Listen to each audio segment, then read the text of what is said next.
I want to talk about a guy named Joe Petrosino. Joe Pesci? Okay. He's very Pesci-like. He's only 5'3". Okay. Joe Petrosino is an Italian man, obviously. Yeah.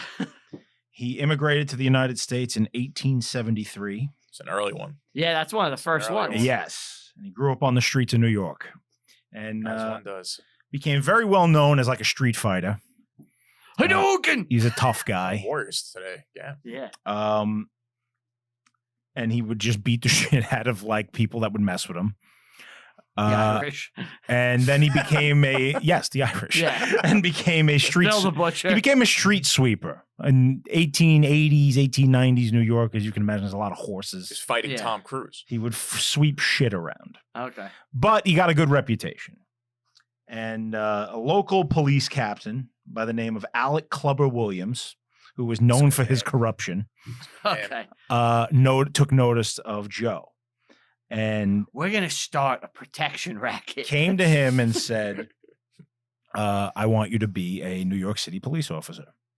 So Joe took up the job and became the first Italian on the NYPD. Okay. Sick. The Italian immigrant population at the time is growing and growing and growing. I think around the time he started, it was up to like 500,000 in New York City. They live in their own little segmented areas. Like a little Italy. One would say. You said it, not me. One would say. He looks like Ralph Cramden. He's very Ralph Cramden-y. I see. He became a super cop. He's like one of the greatest police officers of all time. Really? Yes.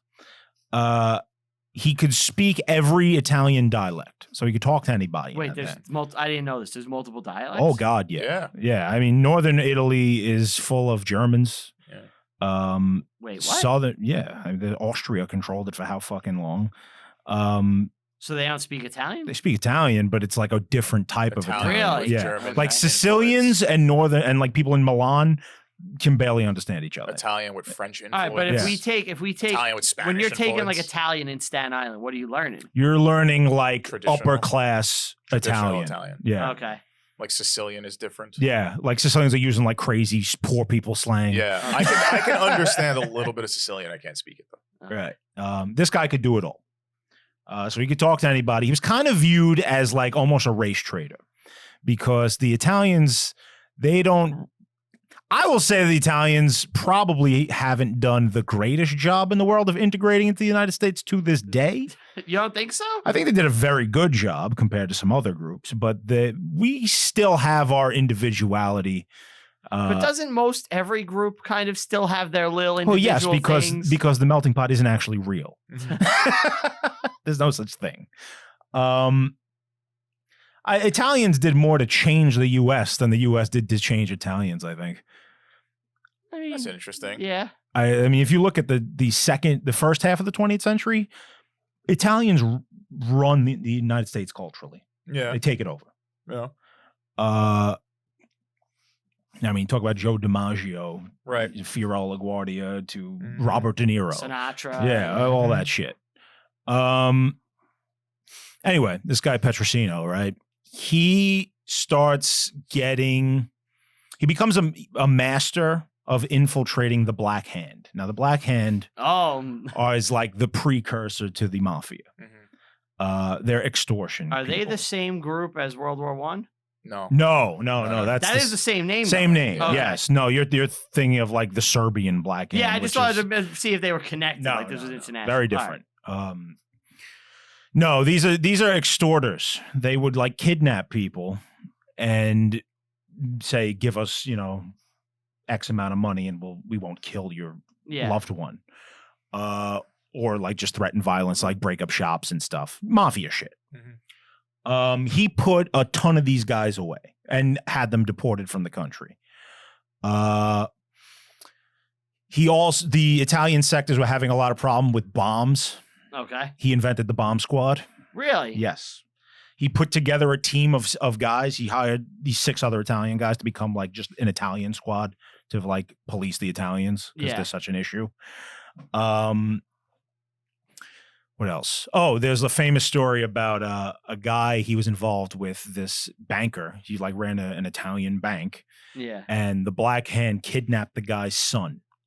And they told him they wanted $20,000 or they'd kill his son. And people that were at his bank found out about it, and they thought that he would use their funds from the bank to pay off these guys. So there's a run on the bank, and he lost his business and stuff. But he went to Petrosino for help, and he saved his son. He got him back. Huh. So this guy's a real badass. He is totally a badass. He had a wife and daughter. His daughter, he wouldn't acknowledge on the street because he knew he had a ton of enemies. Yeah, that would try to get his And daughter. if they ever found out who he was related to, they would have gone through them to attack him. Oh, yeah. 1909.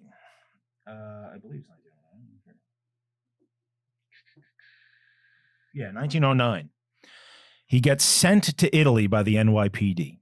Okay, Italy. Yes. He goes back home. And he's going to go there and coordinate with Italian police to get information on international mafia guys. People like criminals that if they ever show up in America, the NYPD will know who they are. Guys who are fleeing Italy. Right, Yeah. yes. The press loved him, by the way. They were constantly writing stories about hero him. cop, Yeah. The hero cop from a minority population. Right. Yeah, it's a good story.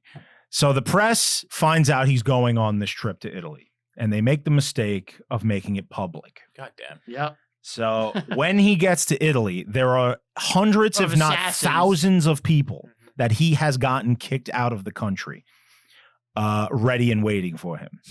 So while he is doing his business, I think it was April 12th, 1909. Oh, no, not April. No, that was The press ruined everything.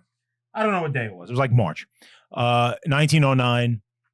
He's walking like to his office in Italy and gets assassinated. Pew, pew. They kill him. They brought his body back to New York. April 12th was declared a citywide holiday, so businesses were closed. Okay. 250,000 people attended his funeral. Wow. Wait, how many? 250,000. Holy shit. He's buried in Queens. Wow. And he is the only NYPD officer to die in the line of duty outside of the United States. Huh. Wow. Yeah. Press ruined everything, man. Yeah. He, at one point, had the record for most homicides solved in 1 year. I think it was Really? 17. Yeah. Guy's a super cop. This guy's pretty fucking cool, man. 17? Apparently there's movies about him. Oh, really? I didn't know that. Yeah. What do we got? So there's a silent film about him, Of course, yeah. which we got to see from 1912. That's got to be incredible. Yeah. There's one called Joe Petrosino from 1934. Mhm. Might be a missing film. There's one from 1960 starring Ernest Borgnine. Oh, that's We got great. it. We gotta do that, right? as a pick, yeah. Then there's one called The Black Hand from 1973 starring Lionel Stander. Mhm. We got to the 60s one. These sound great. Yeah. Yeah. He, like I said, he was 5'3". He was below the High allowable height requirement. They had to bend the rules to get him in. Okay. And then he just kicked ass. 5'7" was what you minimum. He just kicked so much ass. Yeah. Wow. And apparently Gene Kelly played a character based on him in a movie called The Black Hand from 1950. So we can cover this guy a lot. Yeah. I had no idea. That's cool. Yeah, that's pretty cool though, this That's guy. awesome. And we might got Both our guys have movies about him. Yeah.